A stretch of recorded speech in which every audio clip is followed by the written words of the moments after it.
श्रीमन्नारायण मतलब श्री सहित भगवान नारायण। षठको मतलब षठ नामक दैत्य का वध जिस चरण पादुका से हुआ भगवान राम जी की, उसके अवतार भूत श्री षठकोप स्वामी, उस पर कोप करने का यह मतलब हुआ। और श्री यतिराज, यति मैंने सन्यासियों में, राज मैंने शोभा पाने वाले और सन्यासियों के राजा, दोनों मतलब। ऐसे कौन है? तो रामानुज स्वामी जी।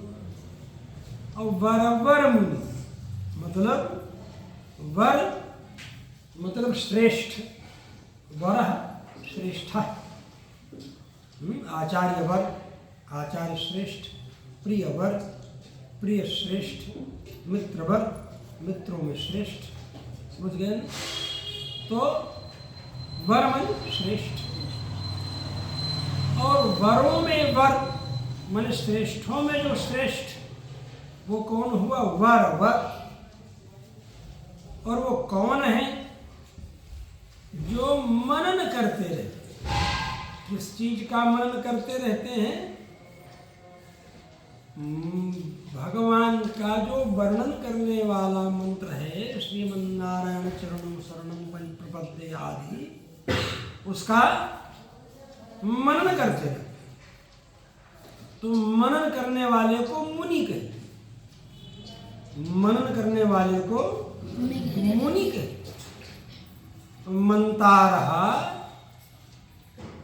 वेद शास्त्रार्थावगंतारो मुनयः, ये सिद्धांत कौमुदी के मंगलाचरण में भी जो लोग पढ़ते हैं वो जानते होंगे। मुनित्रयम् नमस्कृत्य तदुक्ति परिभाव्य च वैयाकरण सिद्धांत कौमुदीयम् विरच्यते। तो मतलब मुनि का मतलब क्या हुआ? जो मनन करने वाला। मुनि का मतलब मनन करने वाला, अर्थ लग गया ना?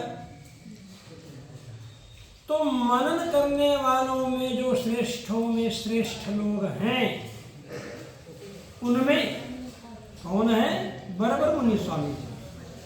उन बरबर मुनि स्वामी जी का इस समय तिरुमज्जन हो रहा है। 10 दिन का उत्सव चल रहा है। प्रतिदिन बरबर मुनि स्वामी जी का तिरुमज्जन आप सब लोग सुन रहे हैं। तिरु शब्द जो है वो तमिल का शब्द है, और मज्जन शब्द जो है वो संस्कृत का शब्द है।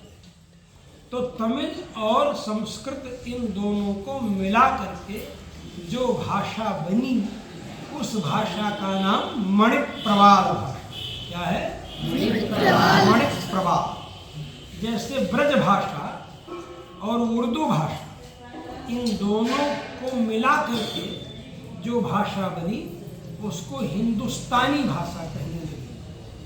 फिर वो ज़्यादा हिंदी और संस्कृत के शब्द जब आ गए, उर्दू के शब्द कम रहे, तो वो हिंदी हो। क्या हो गई? हिंदी। उसी तरह तमिल और संस्कृत, इन दोनों को मिला करके जो भाषा बनी वो मणिक प्रवाल। समझ गए? तो तिरु माने तमिल का शब्द तिरु, जिसका मतलब होता है श्री। क्या मतलब होता है? श्री। जैसे तिरुपति बालाजी है ना, नाम सुने हो ना? तिरुपति बालाजी, जिनका चित्र जो है सामने यहाँ लगा हुआ है, नीचे लिखा भी है तिरुपति बालाजी, लिखा है। तो तिरुपति, तो पति शब्द जो है वो संस्कृत का है, तिरु शब्द जो है वो तमिल का है। तो तिरुपति, ये दोनों जब हुआ तो तिरु का मतलब जो है वो क्या हुआ? श्री। और पति का मतलब पति, समझ गए ना? स्वामी, भता, हस्बैंड। तो श्री के जो पति, उनका नाम क्या हुआ? तिरुपति। समझे? तो तिरुपति का मतलब क्या हुआ? श्रीपति। समझ गए? तिरुमज्जन, तिरु का मतलब हुआ श्री, और मज्जन का मतलब हुआ अभिषेक। समझ गए? तो श्री अभिषेक मतलब भगवान का अभिषेक होना, तिरुमज्जन। इसलिए हम इसको तिरुमज्जन, तिरु मतलब श्री, और श्री जो है वो पीली है, लक्ष्मी जी ऐसी है, पीतांबर वस्त्र धारण करने वाली है। तो इसीलिए हल्दी भगवान के वक्षस्थल पर लगाते हैं कि नहीं, देखते हो हल्दी तिरुमज्जन में, तो उसके माध्यम से जो मज्जन किया जाए वो भी तिरुमज्जन हो गया। तो ये सब जुड़ जाता है एक में। तो श्रीमन नारायण भी, श्री षटकोप स्वामी भी, श्री बरबर मुनि स्वामी भी, मुनि इनको जब जोड़ लिया, और यतिराज माने रामानुज स्वामी, तो इनको सबको जोड़ करके जो कीर्तन बना, वो कीर्तन क्या बना?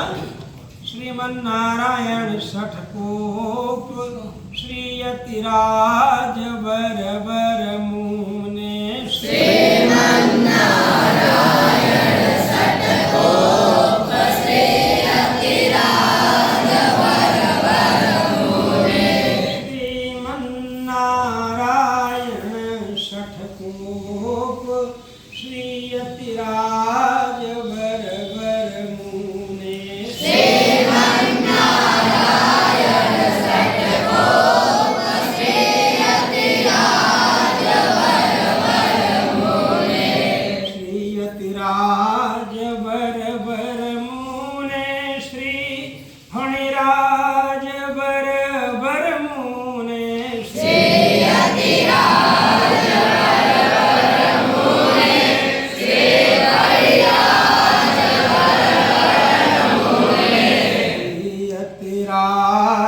बरबर मुने, श्री फणिराज बरबर मुने, श्री यतिराज बरबर मुने, श्री फणिराज बरबर मुने, श्री नारायण षटकोप श्री यतिराज बरबर मुने,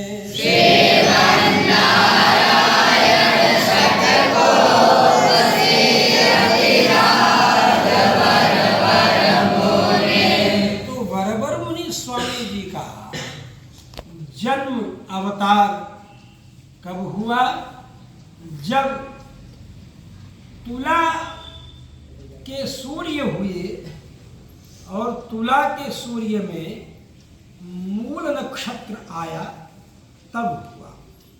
तो तुला के सूर्य अभी चल रहे हैं, समझ गए? कुछ दिनों बाद वृश्चिक के लग जाएंगे, शुक्ल पक्ष आते हैं, शुक्ल पक्ष में। तो तुला के सूर्य जो है उसी में मूल नक्षत्र आएगा, तो वार्षिक मूल नक्षत्र वह होगा। हर महीने में मूल नक्षत्र आता है और बरबर मुनि स्वामी जी का तिरुमज्जन होता है। आप सब लोग गोष्ठी प्रसाद लेते हैं ना। तो अभी उनका उत्सव चल रहा है तुला मास में। तो हम जब महीनों को बांटते हैं तो राशियों के आधार पर सूर्य के हिसाब से बांटते हैं और नक्षत्रों के हिसाब से चंद्रमा के हिसाब से बांटते हैं। तो अभी कार्तिक चल रहा है, तो कार्तिक महीना चंद्रमा के हिसाब से जब कृतिका नक्षत्र आएगा पूर्णिमा तिथि में, जिस महीने में वो कार्तिक हो जाता है, समझे? मार्गशीर्ष होगा इसके बाद, जिसमें मृगशिरा आएगा, समझे? उसके बाद पुष्य नक्षत्र जिसके पूर्णिमा में होगा वो पौष हो जाएगा। मघा नक्षत्र जिसके पूर्णिमा में होगा वो माघ हो जाएगा। उत्तरा फाल्गुनी नक्षत्र जिसके पूर्णिमा में होगा वो फाल्गुन हो जाएगा। चित्रा नक्षत्र जिसके पूर्णिमा में आएगा, चतुर्दशियों को आ जाता है, कभी पूर्णिमा में रहता है, पूर्णिमा को भी रात में आ जाता है।